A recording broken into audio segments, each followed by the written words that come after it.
مرحباً في ساندويتش إنجليزي. هنا مش هتلاقي دروس تقليدية ولا حفظ ممل.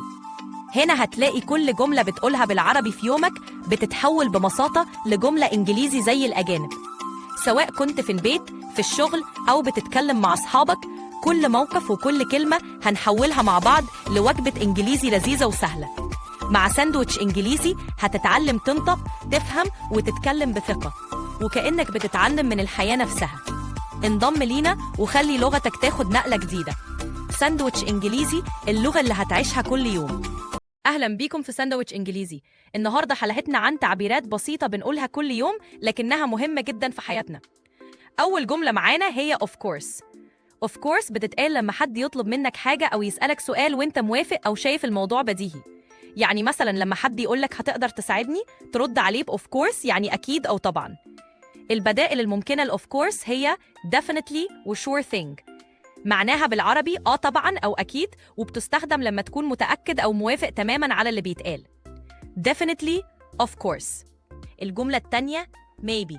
دي بتتقال لما تكون مش متأكد من حاجة أو لسه ما خدتش قرار. ممكن تستخدمها لما حد يسألك عن حاجة وانت مش عارف الإجابة الواضحة. بدائل native I'm not sure could be. النطق maybe. متى تستخدم لما تكون في موقف محتاج تفكير أو متردد ومش عايز تقول نعم أو لأ بشكل قاطع. الجملة الثالثة I don't know.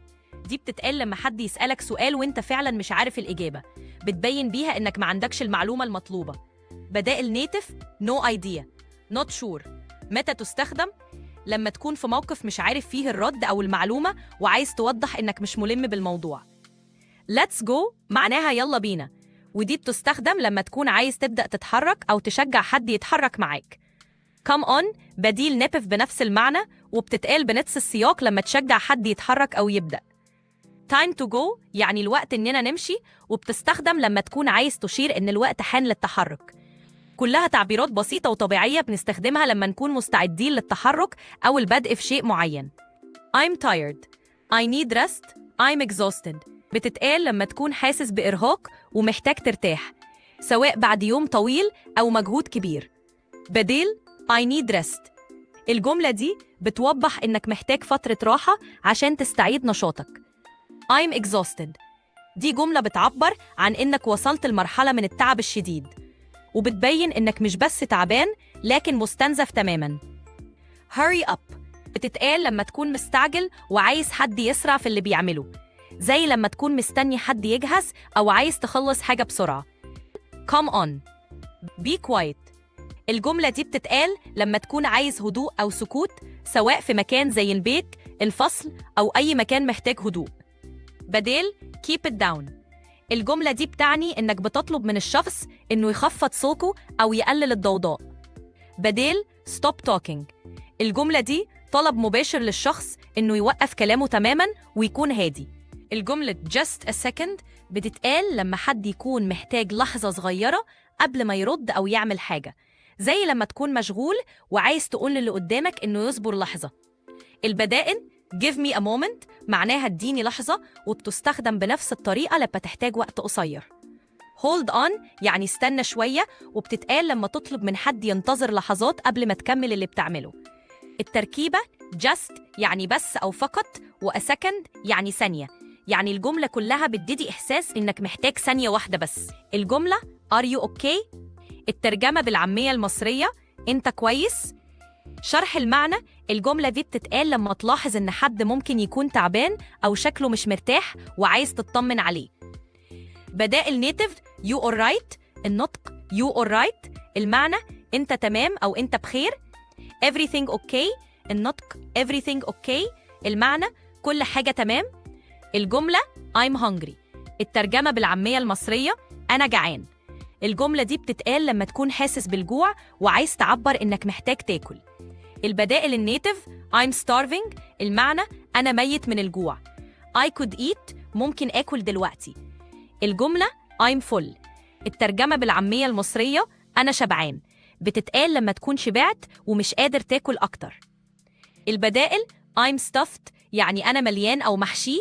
I couldn't eat another bite معنى مش قادر آكل لقمة كمان. الجملة come here. الترجمة بالعامية المصرية تعال هنا، وبتتقال لما تنادي حد يقرب من مكانك. التركيبة بسيطة، come بمعنى تعال وhere بمعنى هنا. الجملة دي بتتقال بشكل ودي لما تكون عاوز حد يقرب منك أو يجي عندك، وغالباً بتكون بنبرة عادية أو لطيفة. بدائل نيتيف get over here و over here، والاتنين بيوصلوا نفس فكرة إنك عايز الشخص يجي عندك، لكن ممكن يكونوا بنبرة مختلفة حسب الموقف. جملة good luck معناها حظ سعيد، وبتتقال لما تتمنى لحد التوفيق قبل ما يعمل حاجة مهمة. بدائل نيتيف all the best بتدي نفس المعنى بتاع التمني بالنجاح. You got this معناها إنك واثق إن الشخص هيقدر ينجح في اللي بيعمله، وبتدي إحساس بالدعم والثقة. جملة take care معناها خد بالك من نفسك أو اعتني بنفسك، بتتقال لما تودع حد أو تتمنى له السلامة، خاصة لو داخل على حاجة فيها شوية تحدي أو لو هتغيب عنه فترة. بدائل نيتيف معناها خليك في أمان، وبتتقال بنفس السياق. be careful معناها خليك حذر، وبتتقال لما تكون عايز تنبه حد ياخد باله من حاجة معينة. الجملة never mind الترجمة ولا يهمك أو مش مشكلة. بدائل نيتيف forget it يعني انسى الموضوع، يعني مفيش حاجة. الجملة دي بتتقال لما تطمن حد إن مفيش داعي للقلق أو إن اللي حصل مش مهم. بدال التاني هو it's nothing يعني مفيش حاجة، وبتتقال لما تحب تطمن حد إن الموضوع مش مستاهل أي قلق أو تفكير. I got it معناها فهمت أو تمام. الجملة دي بتتقال لما حد يشرح لك حاجة أو يطلب منك تعمل حاجة وإنت عايز تأكد إنك فهمت. I gotcha بتنطق I gotcha، هي طريقة غير رسمية ومخففة لقول I got you، وبتعني فهمتك أو وصلت الفكرة بشكل ودي وغير رسمي. الاتنين بيعبروا عن إنك فهمت تماماً اللي اتقالك. فاهم يا ترى؟ كلهم بدائل طبيعية ومباشرة للتعبير عن الاستيعاب. It's okay معناها مفيش مشكلة أو تمام، بنستخدمها لما نحب نطمن حد إن الموضوع بسيط ومفيش داعي للقلق. البدائل النيتيف don't worry about it يعني ما تقلقش من الموضوع، أو إن تمام مفيش مشكلة أو عادي. بالشكل ده أنت بتدي إحساس بالهدوء والاطمئنان للشخص اللي قدامك إن كل حاجة تمام. البديل التاني that's all right معناه مفيش مشكلة أو كله تمام، بنستخدمه لما نحب نطمن حد إن الموضوع مش كبير أو إن الحاجة اللي حصلت مش مستاهلة زعل، يعني بتدي نفس الإحساس بالراحة والقبول زي it's okay. calm down اهدى. البدائل النيتيف 1 relax 2 take it easy. الجملة دي بتتقال لما حد يكون متوتر أو متعصب وإنت عايز تهديه أو تخليه يروق. calm down بتتنطق calm down. relax بتتنطق relax. take it easy بتتنطق take it easy. me too بتتنطق me too.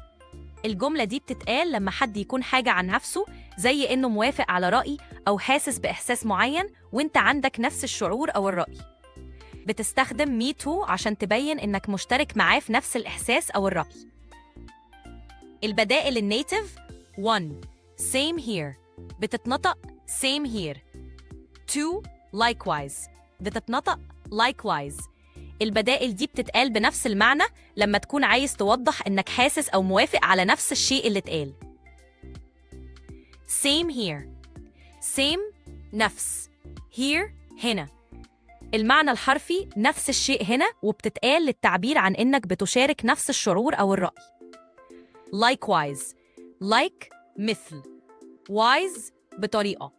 المعنى الحرفي بنفس الطريقة أو كذلك، وبتستخدم للتعبير عن الموافقة أو المشاركة في نفس الإحساس أو الموقف. I can't مش قادر. بدائل نيتيف 1 I'm unable to بتتنطق I'm unable to. I just can't do it بتتنطق I just can't do it. الجملة دي بتتقال لما تكون مش قادر تعمل حاجة، سواء بسبب ظروف أو تعب أو عدم القدرة. بتعبر عن عدم القدرة أو الاستطاعة بطريقة بسيطة ومباشرة. التركيبة I can't لا أستطيع. I'm unable to بتتنطق I'm تكون اختصار ل I am. unable to المعنى أنا غير قادر على فعل شيء معين. I just فقت ببساطة. can't لا أستطيع.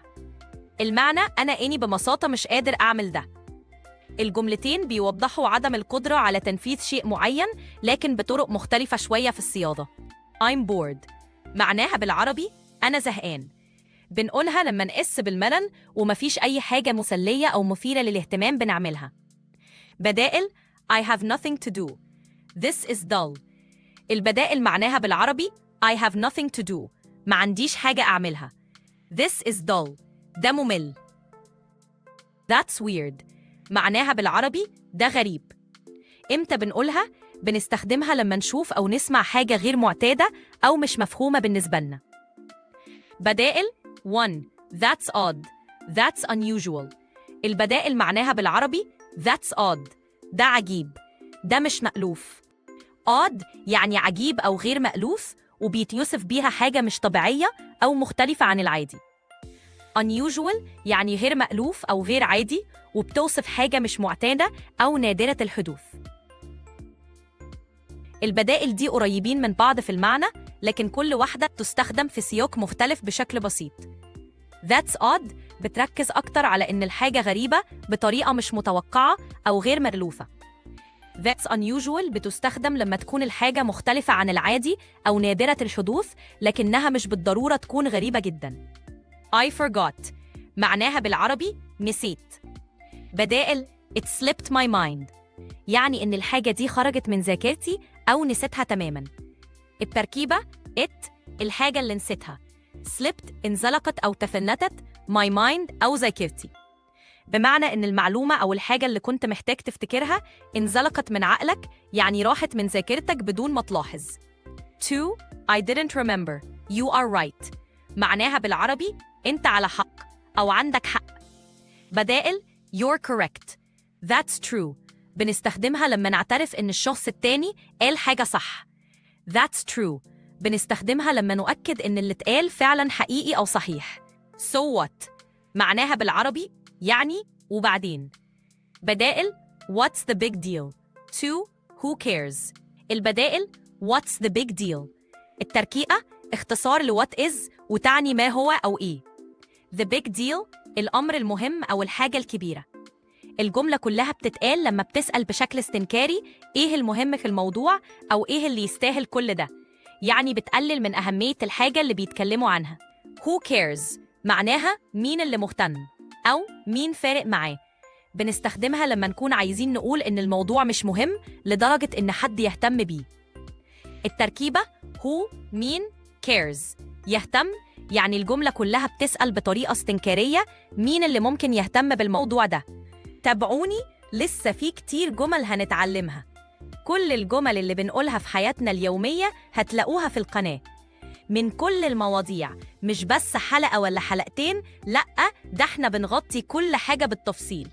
كل تعبير بنقوله بالعربي هنحوله لجملة إنجليزي جاهزة زي الأجانب. اكتبولي في الكومنتس تحب نتكلم عن إيه وبتتابعوني من أنهي بلد. مستني تشجيعكم ودعمكم عشان نكمل مع بعض.